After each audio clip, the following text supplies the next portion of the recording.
Hello! Today I'm going to show you how to make a 100% whole wheat boule. It's very light and it's very nutritious because it's got sunflower seeds, 100% whole wheat flour, and it has a nice open crumb, and it's very easy to make. So let's begin.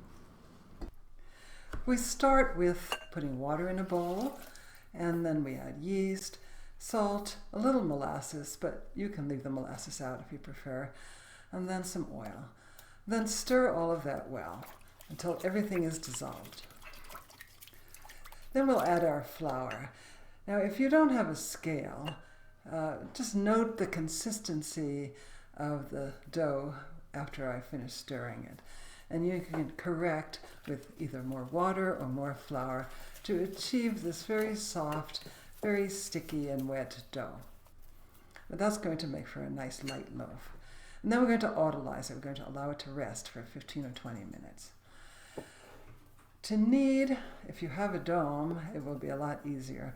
And you just push the dough, kind of spreading it on the bottom of the bowl. Do this about a dozen times, because this builds good structure in the bread, so it will rise well. Now, if you want to add seeds, this is the time to do so. This is a half cup of sunflower seeds, and it helps to have the dome to really work the seeds in. But just keep mixing it up until the seeds are pretty evenly spread around. Then afterward, we're going to let the dough proof for at least 45 minutes. Though you can leave it longer if it's more convenient for you. So then scrape it to the center to form kind of a consolidated mass, and then cover it with plastic wrap so it doesn't form the skin. So after about 45 minutes, then you're doing stretch and folding. And here we take a little bit of dough and stretch it out and up, and then fold it over itself. And just go in a circle around in the bowl until the dough has all been stretched. And this makes for a higher rising loaf, because it gives the gluten more opportunities to form bonds. Then cover again and proof at least 30 minutes, and do a second round of stretching and folding, just as you did before. Just stretch and fold the dough over onto itself, and it will rise higher because of this building of gluten structure. Then you want to cover it again and let it rest proof until it's doubled in volume. Now it's time to shape the dough for baking. Put some flour on your work surface, and you'll need some on your hands too, because it's a little sticky, this dough.